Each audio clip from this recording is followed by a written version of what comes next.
BJP உலக தமிழ்ச் சங்கத்துடன் இணைந்து கவிதை உறவு இலக்கிய அமைப்பு நடத்துகின்ற 100 கவிஞர்களுக்கு கலைஞர் விருது வழங்கும் நிகழ்ச்சிக்கு வந்திருப்பவர்களை வரவேற்று சிறப்பித்து வீட்டிருக்கிற கலைமாமணி ஏர்வாடி எஸ் ராதாகிருஷ்ணன் அவர்களே, தலைமை உரையாற்றி வீட்டிருக்கின்ற தகமைசால் செவாலியே டாக்டர் விஜி சந்தோஷம் அவர்களே, சிறப்புரை நிகழ்த்தி வீட்டிருக்கிற வள்ளல் நேசன் மருத்துவர் ஜெயராஜமூர்த்தி அவர்களே, பெருமதிப்பிற்கும் பாராட்டுதலுக்கும் உரிய கவிச்சுடர் இனி அண்ணன் கவிதை பித்தன் அவர்களே, விருதுகள் வழங்கல் நிகழ்வில் நெறியாள்கை செய்யவிருக்கிற கவிஞர் தமிழ் ஏலன் அவர்களே, கவிஞர் எஸ் விஜயகிருஷ்ணன் அவர்களே, இறுதியாக நன்றி உரையாற்றவிருக்கின்ற புலவர் சு மதியழகன் அவர்களே, நிகழ்ச்சியினை மிக சிறப்பாக தொகுத்து வழங்கி கொண்டிருக்கின்ற திருமதி ரேகாமணி அவர்களே,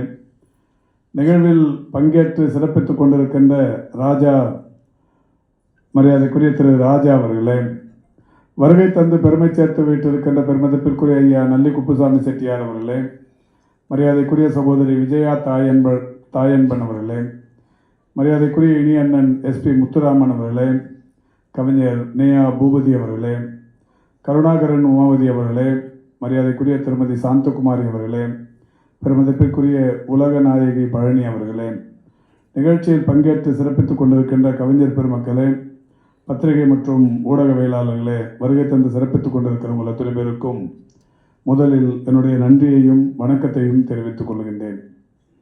100 கவிஞர்களுக்கு கலைஞர் பெயரால் விருது வழங்குகிற இந்த நல்ல நிகழ்ச்சிக்கு என்னை அழைத்து இந்த விருதுகளை வழங்குவதற்கான பணியினை தந்திருக்கிற பெருமதிப்பிற்குரிய ஏர்வாடி எஸ் ராதாகிருஷ்ணன் அவர்களுக்கு என்னுடைய நெஞ்சம் நிறைந்த நன்றியினை காணிக்கையாக்க கடமைப்பட்டிருக்கிறேன்.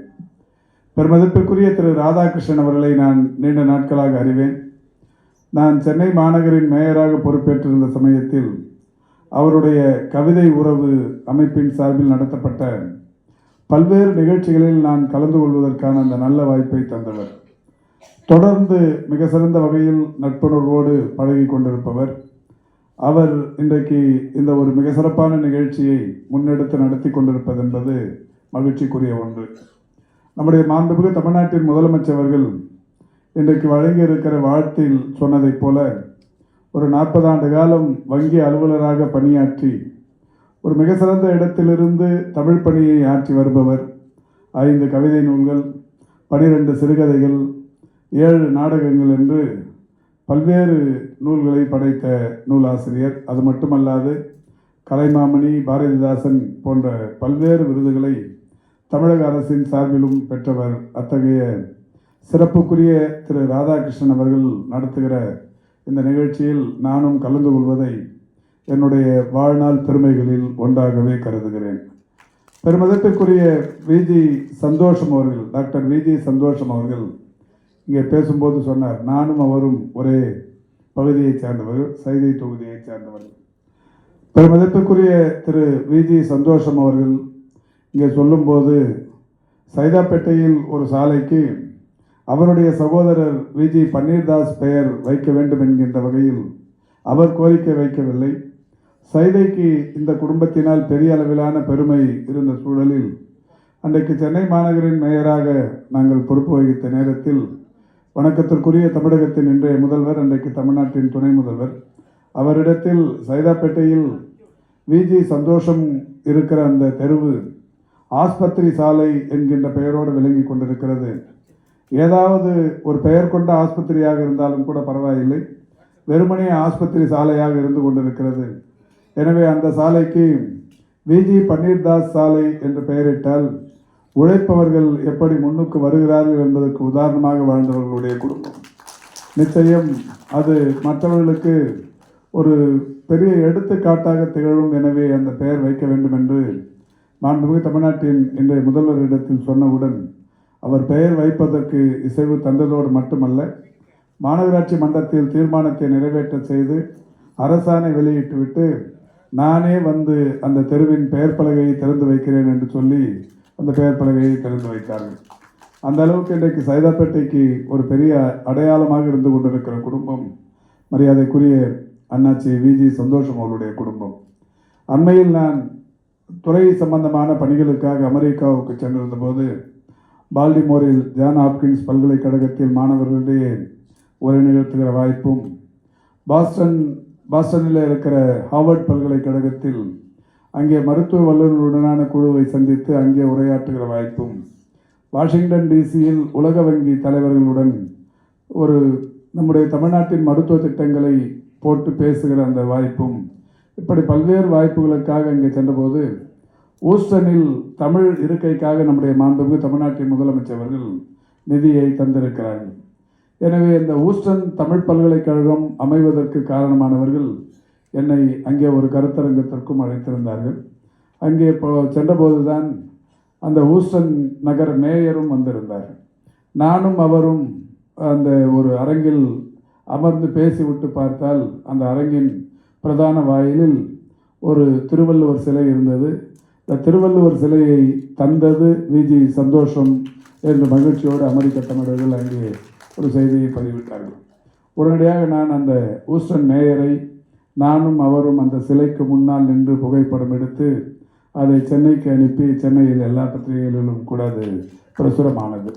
இதை சொல்வதற்கு காரணம் பெருமதிப்பிற்குரிய அண்ணாச்சி விஜி சந்தோஷம் அவர்கள் இதுவரை உலகின் பல்வேறு நாடுகளில் 167 திருவள்ளுவர் சிலைகளை அமைத்திருக்கிறார் என்பது ஒரு மகிழ்ச்சியான விஷயம். கடந்த 2023 கூட அவருடைய 157வது திருவள்ளுவர் சிலை தென்னாப்பிரிக்காவில் அமைக்கப்பட்டிருக்கிறது. இப்போது அவரிடத்தில் கேட்டேன், உங்களுடைய இலக்கு என்ன என்று கேட்டேன். இதுவரை 167 சிலைகளை அமைத்திருக்கிறோம், இப்பொழுதும் கையில் 15 தயாராக இருக்கிறது என்று சொன்னார். இப்படி திருவள்ளுவர் சிலைகளை உலகம் முழுவதும் ஏற்படுத்தி தந்து கொண்டிருக்கிற ஒரு பெருமதிப்பிற்குரிய அண்ணாச்சி விஜி சந்தோஷம் அவர்களுடைய அமைப்பும் இன்றைக்கு இணைந்து இந்த நிகழ்ச்சியை நடத்தி கொண்டிருப்பது என்பது மகிழ்ச்சிக்குரிய ஒன்று. நான் இந்த நிகழ்ச்சிக்கு வரும்போதே பெருமதிப்பிற்குரிய ஏர்வாடி ராதாகிருஷ்ணன் அவர்கள் 100 கவிஞர்கள் இருக்கிறார்கள், அவர்களுக்கு அனைவருக்குமே உன்னுடைய கையால் இந்த விருதுகளை தந்தால் மகிழ்ச்சியாக இருக்கும் என்று சொன்னார். நான் உடனடியாக இடைமறித்து சொன்னேன், அவர்களுக்கு மகிழ்ச்சி அல்ல, உண்மையிலேயே மகிழ்ச்சி எனக்குத்தான். இந்த 100 கவிஞர்களுக்கும் தருவது என்பது நான் தொடக்கத்திலே சொன்ன என்னுடைய வாழ்நாளில் எனக்கு கிடைத்திருக்கிற ஒரு அரும்பெரும் வாய்ப்பு. எனவே அதை நிறைவேற்றுவதை நான் பெருமையாகவே கருதுகிறேன் என்று சொன்னேன். முத்தமிழறிஞர் கலைஞர் அவருடைய பெயரால் இந்த விருதுகள் தரப்படுகிறது. முத்தமிழறிஞர் கலைஞர்களை பொறுத்தவரை ஆட்சி கட்டிலில் இருந்த எல்லா சமயங்களிலும் பெருமதிப்பிற்குரிய கவிஞர் இனிய அண்ணன் கவிதை பித்தன் அவர்களுக்கு தெரியும். கலைஞர் அவர்கள் அவருக்கு ஆட்சி கட்டிலில் இருந்த சமயத்தில் ஏராளமான நெருக்கடிகள், அலுவல்கள் பல இருப்பினும் கூட மாலை நேரங்களில் எங்கேயாவது ஒரு கவியரங்கம் அல்லது இலக்கிய நிகழ்ச்சிகள் எதுவாவது நடந்தால் அதில் சென்று அமர்ந்து அந்த கவியரங்கத்தை பார்ப்பது, அந்த கவியரங்கத்தில் பங்கேற்பது போன்ற நிகழ்வுகளில் அதிக அக்கறை செலுத்துவார். அப்போது அவர் நிறைய இடங்களில் பேசுவதை நாமும் கேட்டிருக்கிறோம். இது போன்ற இலக்கிய நிகழ்வுகளில் நான் கலந்து கொள்வது என்பது எனக்கு இருக்கிற பெரிய இறுக்கத்தை குறைப்பதற்கு இந்த நிகழ்ச்சிகள் பெரிய அளவில் உறுதுணையாக இருக்கிறது என்று சொல்வார். ஆக அவருக்கு இருக்கிற அந்த மன இறுக்கத்தை குறைப்பதற்கு அவருக்கு ஒரு இளைப்பாறும் ஒரு இடமாக இது போன்ற இலக்கிய நிகழ்ச்சிகள் இருந்தது. எனவே அவருடைய பெயராலேயே இன்றைக்கு இந்த விருதுகள் வழங்கப்படுவது என்பது சால சிறந்த ஒன்று. இன்றைக்கு அவருடைய 100ஆண்டு நிறைவு விழாவை நாம் கண்டு முடித்திருக்கிறோம். 100ஆண்டு நிறைவு விழா இன்றைக்கு உலகில் பல்வேறு நாடுகளில் பலவாறாக நிகழ்ச்சிகள் நடத்தப்பட்டது. அண்மையில் பெருமதிப்பிற்குரிய மாண்புமிகு அமைச்சர் ஏவா வேல் அவர்கள் ஒரு நூல் ஒன்றை எழுதினார்கள். அந்த நூல் வெளியீட்டு விழா கலைவாணர் அரங்கத்தில் நடைபெற்றது. கலைஞர் எனும் தாய் என்கின்ற அந்த நூல் வெளியீட்டு விழாவில் சூப்பர் ஸ்டார் ரஜினிகாந்த் பேசும்போது ஒரு நல்ல செய்தியை சொன்னார். உலகத்தில் வேறு எந்த தலைவருக்கும் இவ்வளவு நிகழ்ச்சிகள் அவர்களுடைய மறைவுக்கு பிறகு தொடர்ச்சியாக நடைபெற்றதே இல்லை என்கின்ற ஒரு மிக சிறப்பான நிகழ்ச்சியினை சொன்னார். அந்த வகையில் தான் நம்முடைய மாண்புமிகு தமிழ்நாட்டின் முதலமைச்சர் அவர்கள் இன்றைக்கு அவருடைய 100ஆண்டு விழாவில் எத்தகையதொரு அடையாளங்களை தமிழ்நாட்டில் நிறுவிக் கொண்டிருக்கிறார் என்பதை நீங்கள் உன்னிப்பாக கவனிக்க வேண்டும். முத்தமிழறிஞர் கலைஞருடைய பெயரால் இதே சைதாப்பேட்டையில் ரூபாய் 500 கோடி மதிப்பீட்டில் கலைஞர் 100ஆண்டு உயர் சிறப்பு மருத்துவமனை ஒன்று கட்டப்பட்டு இன்றைக்கு மிகப்பெரிய அளவில் பயன்பாட்டில் இருக்கிறது. தமிழகத்தின் மருத்துவத்துறையின் அடையாளமாகவே அந்த மருத்துவமனை இருந்து கொண்டிருக்கிறது. கலைஞரின் 100ஆண்டுக்காக கட்டப்பட்டு இன்றைக்கு அந்த மருத்துவமனையில் தினந்தோறும் 2000த்திற்கும் மேற்பட்ட புறநோயாளிகளும் தினந்தோறும் 1000த்திற்கும் மேற்பட்ட உள்நோயாளிகளும் என்று மிகப்பெரிய அளவில் மருத்துவ பயனை பெற்று வருகிறார்கள். அந்த மருத்துவமனை மாண்புமிகு தமிழ்நாட்டின் முதலமைச்சர்கள் கலைஞருக்கு அர்ப்பணித்த ஒரு மிகப்பெரிய அளவிலான காணிக்கை. அந்த வகையில் அந்த மருத்துவமனை கட்டி திறந்து வைத்தார்கள். மதுரையில் ஒரு 220 கோடி ரூபாய் செலவில் கலைஞர் நூற்றாண்டு நூலகம் ஒன்று அமைக்கப்பட்டு ஏறத்தாழ 4 லட்சத்திற்கும் மேற்பட்ட நூல்கள் அடங்கிய அந்த நூலகம் இன்றைக்கு நூலகத்திற்கு ஒரு அடையாளம் என்கின்ற வகையில் அந்த மதுரையில் இன்றைக்கு இருந்து கொண்டிருக்கிறது. அதேபோல்தான் மதுரையில் இன்றைக்கு ஏறு தழுவுதல் அரங்கம், தமிழர்களின் வீரத்திற்கு அடையாளமான அந்த ஏறு தழுவுதல் அரங்கம் ஒரு 67 கோடி ரூபாய் செலவில் கட்டி அதையும் கலைஞர் நூற்றாண்டு ஏறு தழுவுதல் அரங்கம் என்று ஒரு மிகப்பெரிய அளவில் அதையும் இன்றைக்கு திறந்து வைத்திருக்கிறார்கள். இன்றைக்கு ஈசிஆர் கிழக்கு கடற்கரை சாலையில் ஒரு 432 கோடி ரூபாய் செலவில் 37 ஏக்கர் நிலப்பரப்பில் கலைஞர் பன்னாட்டு அரங்கம் என்கின்ற ஒரு அரங்கம் இப்பொழுது அந்த பணி ஒப்பந்தங்கள் விடப்பட்டு பணிகள் நடக்க தொடங்கி இருக்கிறது. அந்த அரங்கம் வந்துவிட்டால் ஒரே நேரத்தில் பல்லாயிரக்கணக்கான பேர் அரங்கில் உட்கார்ந்து நிகழ்ச்சிகளை நடத்துவதற்கு ஏதுவாக இந்த கலைஞர் பன்னாட்டு அரங்கம் ஒன்று இன்றைக்கு கட்டும் பணி நடைபெற்று கொண்டிருக்கிறது. அந்த வகையில் தமிழ்நாட்டில் இன்றைக்கு ஒரு மிகப்பெரிய அளவில் பல நூற்றாண்டுகள் நிலைத்திருக்கக்கூடிய வகையிலான நிரந்தர கட்டமைப்புகளை மாண்புமிகு தமிழ்நாட்டின் முதலமைச்சர்கள் இன்றைக்கு கலைஞருக்காக ஏற்படுத்தி கொண்டிருக்கிறார்கள். அந்த வகையில்தான் இன்றைக்கு நம்முடைய இலக்கிய அமைப்புகள், ஏராளமான இலக்கிய அமைப்புகள் கலைஞருக்கு மிக சிறப்பான வகையில் ஒரு பல்வேறு விழாக்களை எடுத்து நிகழ்ச்சிகளை நடத்தி கொண்டிருக்கிறார்கள். மாண்புமிகு தமிழ்நாட்டின் முதலமைச்சர்கள் நூற்றாண்டின் தொடக்கத்தில், கலைஞரின் நூற்றாண்டின் தொடக்கத்தில் பல்வேறு நிகழ்ச்சிகளை நடத்தினார்கள். திரைத்துறையைச் சேர்ந்தவர்கள், அதாவது தமிழ்நாட்டில் எந்தெந்த துறைகள் இருக்கிறதோ அந்த துறையின் விற்பனர்களை எல்லாம் அழைத்து ஒவ்வொரு துறையாக விழாக்களை நடத்தி தமிழ்நாடு முழுவதிலும் கலைஞரின் நூற்றாண்டு விழா நடத்தப்பட்டது. அதில் ஒரு நிகழ்ச்சியாகத்தான் அகில இந்திய தலைவர்களை எல்லாம் ஒரே மேடையில் அமர வைத்து கலைஞருக்கு புகழ்பாடும் நிகழ்ச்சி ஒன்று நடத்தப்பட்டது. தென் திசையில் உதித்த சூரியன் கலைஞருக்கு புகழஞ்சலி என்கின்ற தலைப்போடு நந்தனம் YMCAவில் நடத்தப்பட்ட அந்த நிகழ்ச்சியில்தான் காங்கிரஸ் பேர் இயக்கத்தின் அகில இந்திய தலைவர்களில் ஒருவரான குலாம் நபி ஆசாத் அவர்கள், பாரதிய ஜனதா கட்சியின் அகில இந்திய தலைவர்களில் ஒருவரான நிதின் கட்கரி அவர்கள், அண்மையில் நம்மை விட்டு பிரிந்த மார்க்சிய கம்யூனிஸ்ட் கட்சியின் தலைவர் பெருமதிப்புக்குரிய சீதாராம் யெச்சூரி அவர்கள், இந்திய கம்யூனிஸ்ட் கட்சியின் தலைவர் பெருமதிப்புக்குரிய சுதாகர் ரெட்டி போன்றவர்கள் எல்லாம் அந்த நிகழ்ச்சியில் பங்கேற்க செய்தார். இதுவரை இந்திய வரலாற்றில் காங்கிரசும் பாஜகவும் மார்க்சிய கம்யூனிஸ்ட் கட்சியும் இந்திய கம்யூனிஸ்ட் கட்சி போன்ற கட்சிகளின் தேசிய தலைவர்கள் ஒரு மேடையில் நின்று பேசியதென்பது கலைஞரின் புகழ்பாடும் மேடையில் மட்டுமாகத்தான் இருக்கும். இதற்கு முன்னாலும் எந்த மேடையும் அது மாதிரி இருந்திருக்க முடியாது. இதற்கு பின்னாலும் அது மாதிரியான வாய்ப்பு வருமா என்று யாருக்கும் தெரியாது. அந்த மாதிரியான விழாக்களை மாண்புமிகு தமிழ்நாட்டின் முதலமைச்சர்கள் நடத்தி காட்டினார்கள். அதேபோல்தான் இன்றைக்கு நம்முடைய கவிதை உறவு போன்ற அமைப்புகள், VGP உலக தமிழ் சங்கம் போன்ற அமைப்புகள் எல்லாம் இன்றைக்கு இந்த விழாவை எடுத்திருக்கிறார்கள். ஏற்கனவே நம்முடைய மருத்துவர் ராஜமூர்த்தி இங்கே பேசும்போது சொன்னார், ஏராளமான அமைப்புகளின் மூலம் முத்தமிழறிஞர் கலைஞருக்கு பல்வேறு வகைகளில் அவருடைய புகழ் பாடப்பட்டு கொண்டிருக்கிறது. கலைக்கோட்டம் என்கின்ற திருவையாறு பகுதியில் இருக்கிற கலைக்கோட்டம் என்கின்ற கலைவாணன் என்கின்ற தோழர் நடத்தி கொண்டிருக்கின்ற ஒரு அமைப்பு. அந்த அமைப்பின் சார்பில் தான் உலகம் முழுவதும் இருக்கிற 100 எழுத்தாளர்களை ஒருங்கிணைத்து அவர்கள் இயக்கிய 100 புத்தகங்களை மாண்புமிகு தமிழ்நாட்டின் முதலமைச்சர்கள் அறிவாலயத்தில் வெளியிட்டு அந்த 100 எழுத்தாளர்களை சிறப்பித்தார்கள். மரியாதைக்குரிய மருத்துவர் ராஜமுருகன் சொன்னதைப் போல ஏற்கனவே ஒரு 100 கவிஞர்கள் அவருடைய கவிதை படைப்புகளை வெளியிட்டு சிறப்பிக்கப்பட்டிருக்கிறார்கள். அண்மையில் கூட கவி பேரரசர் வைரமுத்து அவர்கள் ஒரு 100 கவிதைகளை ஒன்றிணைத்து 100 கவிஞர்களுக்கு அறிவாலயத்தில் அவர்களுடைய புகழ் பாடுகிற வகையில் இன்றைக்கு நிகழ்ச்சிகள் நடத்தப்பட்டிருக்கிறது. இப்படி கலைஞருக்கான நிகழ்ச்சிகள் தொடர்ச்சியாக இன்றைக்கு நடத்தப்பட்டு கொண்டிருக்கிறது. இந்த கலைஞர் அவருடைய நூற்றாண்டில் அவருடைய பெயரால் இன்றைக்கு இந்த விருதுகள் வழங்கப்படுகிறது. இந்த விருதுகள் பெறுவோர் பட்டியலை பார்த்தால் உண்மையிலேயே மகிழ்ச்சியாக இருக்கிறது. 100 பெயர்கள் இங்கே பதிப்பித்திருக்கிறார்கள். இந்த 100 பேரையும் நிச்சயம் ஒவ்வொரு பேரையும் சொல்லி ஒவ்வொரு பேருக்கான அந்த சிறப்புகளையும் சொல்வதற்கு எனக்கு நிச்சயம் கொஞ்சம் நேரம் இருந்தால் நிச்சயம் சொல்வேன். நீண்ட நேரமாக காத்து கொண்டிருக்கிறீர்கள். கவிச்சுடர் கவிதை பித்தன் தொடங்கி எனக்கு நேரடியாக அறிமுகமானவர்கள் இதில் ஏராளமான பேர் இருக்கிறார்கள். கவிச்சுடர் கவிதை பித்தன் அவர்களாக இருந்தாலும், நெல்லை ஜெயந்தாவாக இருந்தாலும், சொற்கோ கருணாநிதியாக இருந்தாலும், வாமுச திருவள்ளுவராக இருந்தாலும், பெருமிதத்திற்குரிய வல்லம் தாஜுபாலாக இருந்தாலும், பெருமிதத்திற்குரிய கவிஞர் ரவி பாரதியாக இருந்தாலும், நன்னன்குடி ஔவையாக இருந்தாலும், தஞ்சை இனியனாக இருந்தாலும், காசி முத்துமாணிக்கம் போன்றவர்களாக இருந்தாலும், இதில் இருக்கிற இந்த 100 பேரையும் தனித்தனியே பெயரிட்டு சொல்லுகிற வகையில் ஏறத்தாழ 75க்கும் மேற்பட்டவர்களோடு நேரடியான பரிச்சயம் கொண்டவன் நான். என்றாலும் இந்த 100 பேர்களை அவர் எப்படி தேர்ந்தெடுத்தார் என்றே தெரியவில்லை.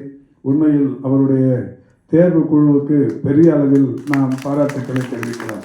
இந்த மிக சிறந்த 100 கவிஞர்களை தேர்வு செய்து அதில் இந்த நிகழ்ச்சியில் பங்கேற்பதற்கு முன்னிருக்கைகளில் அமர செய்திருக்கிற இந்த பெருமக்கள் இவர்களை எல்லாம் பேச செய்தால் நிச்சயம் இந்த நிகழ்ச்சியை ஒரு நாள் முழுக்க நடத்தி கொண்டிருக்கலாம்.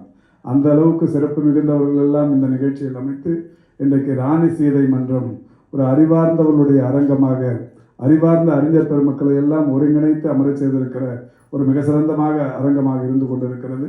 இது ஏர்வாடி ராதாகிருஷ்ணனால் தான் முடியும் என்கின்ற வகையில் இதை இன்றைக்கு வென்று காட்டியிருக்கிறார். அவருக்கு என்னுடைய மகிழ்ச்சி நிறைந்த பாராட்டுதல்களை தெரிவித்து, விருதுகளை பெற வருகை தந்திருக்கிற கவிஞர்கள் இன்னமும் ஏராளமான வகையில் இந்த சமூகத்திற்கு உங்களுடைய தொண்டாற்றிட வேண்டும் என்கின்ற என்னுடைய மகிழ்ச்சி நிறைந்த வாழ்த்துதல்களை தெரிவித்துக் கொள்கின்றேன். கலைஞரை பற்றி எழுதுவதற்கு எல்லோருக்குமே உரிமை இருக்கிறது. ஒவ்வொருவரும் தங்களுடைய அனுபவங்களை எழுதத் தொடங்கினால் கோடிக்கணக்கான புத்தகங்களை எழுதலாம். அந்த வகையில் கலைஞருடனான தொடர்பு என்பது ஒரு சாதாரணமான ஆள் தொடங்கி மிகப்பெரிய அளவில் அவருடன் உட்கார்ந்து பழகியவர்கள் என்கின்ற வகையில் இருந்து கொண்டிருக்கிறது. அவரிடத்தில் பயன்பெற்றவர்கள், அவருடைய ஆட்சியினால் அந்த திட்டங்களினால் இன்றைக்கு பயனுற்றவர்கள், அவரோடு பழகியவர்கள், இப்படி ஏராளமான பேர் இன்றைக்கு தொடர்ந்து எழுதி கொண்டிருக்கிறார்கள். நான் கூட அண்மையில் ஒரு கலைஞருக்கு ஒரு கடந்த ஆண்டு அவருடைய நினைவு நாளின் போது ஒரு சாதனை ஒன்றை நிகழ்த்தினேன். எப்படியாவது கலைஞர் பெயரால் ஒரு கின்னஸ் சாதனை நிகழ்த்த வேண்டும் என்பது என்னுடைய ஆசை. அந்த வகையில் தான் உலகில் அதிகபட்சமான பேர் மாரத்தானில் பங்கேற்று ஓடிய ஒரு நிகழ்வு சென்னையில் நடத்த வேண்டும் என்று நினைத்து கடந்த ஆண்டு அதை நடத்தியும் காட்டினோம். அதற்கு கின்னஸ் சாதனை கிடைத்திருக்கிறது. இப்பொழுது கின்னஸ் சாதனை என்றால் கலைஞர் வரும், கலைஞர் என்றால் கின்னஸ் வரும் என்கின்ற வகையில் அவர் கலைஞரை பொறுத்தவரை தொட்ட துறைகளிலெல்லாம் வெற்றி கண்டவர். எதிலும் அவருடைய எழுத்து பணி இன்றைக்கு 2 லட்சம் பக்கங்களை எழுதியிருக்கிற ஒரே தலைவர், ஒரே எழுத்தாளர் கலைஞர் அவர்கள். பெருமிதத்திற்குரிய கமல்ஹாசன் அவர்கள் ஒரு நிகழ்ச்சியில் சொன்னார்கள், இந்தியாவில் 2 பேர் தான் 2 லட்சம் பக்கங்களை எழுதியிருக்கிற தலைவர்கள் என்று. ஒன்று கலைஞர், இன்னொன்று மகாத்மா காந்தி என்று கமல்ஹாசன் சொல்லியிருக்கிறார்கள். அந்த அளவுக்கு 2 லட்சம் பக்கங்களை எழுதிய ஒரு மகத்தான தலைவர் முத்தமிழறிஞர் கலைஞர். அவர் குறித்து எழுதுவதற்கு பல 1000 பேர் இன்றைக்கு எழுதி கொண்டே இருக்கிறார்கள். அந்த வகையில் நாங்கள் படைத்த அந்த கின்னஸ் சாதனை அதோடு மட்டுமல்ல, கலைஞர் செய்த சாதனைகள் எல்லாமே அவர் தோன்றிய நாளிலிருந்து 12 வயதிலேயே எழுதத் தொடங்கி ஒரு நாவலை எழுதியிருக்கிறார். 14 வயதில் அவர் மொழிப்போரில் களம் கண்டிருக்கிறார். 15 வயதில் மாணவ நேசன் படைத்திருக்கிறார். இப்படி இளம் வயதிலிருந்தே அவருடைய சாதனைகள் என்பது அளப்பரியனதாக இருக்கிறது. இவற்றையெல்லாம் தொகுத்து கின்னஸ் கலைஞர் என்கின்ற ஒரு புத்தகத்தை நானும் எழுதி முடித்திருக்கிறேன். மிக விரைவில் வெளியிட இருக்கிறேன் என்கின்ற அந்த மகிழ்ச்சியை தெரிவித்து, ஏற்கனவே நான் ஒரு 7 புத்தகங்களை எழுதியிருக்கிறேன். அந்த புத்தகங்கள் எல்லாம் உங்களுக்கு தெரியும். மேயர் பதவி அல்ல பொறுப்பு என்கின்ற புத்தகமும், ஓடலாம் வாங்க என்கின்ற புத்தகமும், அது ஆங்கிலத்தில் கம் லெட்ஸ் லர்ன் என்கின்ற வகையில் ஒரு புத்தகமும், கொரோனா உயிர் காத்தோம் உடல் காத்தோம் என்கின்ற புத்தகமும், அதே ஆங்கிலத்தில் கொரோனா கிரானிக்ஸ் என்கின்ற வகையில் ஒரு புத்தகமும், கலைஞர் 90 வயதில் ஒரு 90 கவிதைகள் அன்றைக்கு எழுதப்பட்டது. தமிழ்நாடு முழுவதும் இருக்கிற கவிஞர் பெருமக்கள் பங்கேற்று 90 கவிதைகளை எழுதி அதில் மிக சிறந்த கவிதைகளுக்கு பரிசுகள் தரப்பட்டது. இங்கே வருகை தந்திருக்கிற தஞ்சை இனியன் தான் அதில் முதல் பரிசு பெற்றார் என்று கருதுகிறேன்.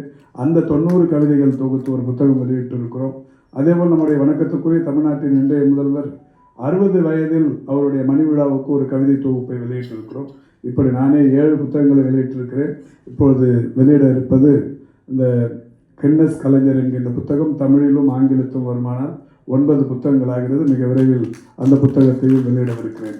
இதை சொல்வதற்கு காரணம், கலைஞர் குறித்து எழுதுவதற்கு எல்லோருக்குமே இன்றைக்கு அவருக்கு அந்த கரு இருக்கிறது. கலைஞரை குறித்து எழுத தொடங்கினால் நிறைய செய்திகள் தானாக வரும் என்கின்ற நிலையும் இருக்கிறது. எனவே அந்த வகையில் நீங்கள் தொடர்ந்து எழுத வேண்டும் என்று கேட்டு சிறந்த வாய்ப்புக்கு நன்றி கூறி விடைபெறுகிறேன். நன்றி, வணக்கம்.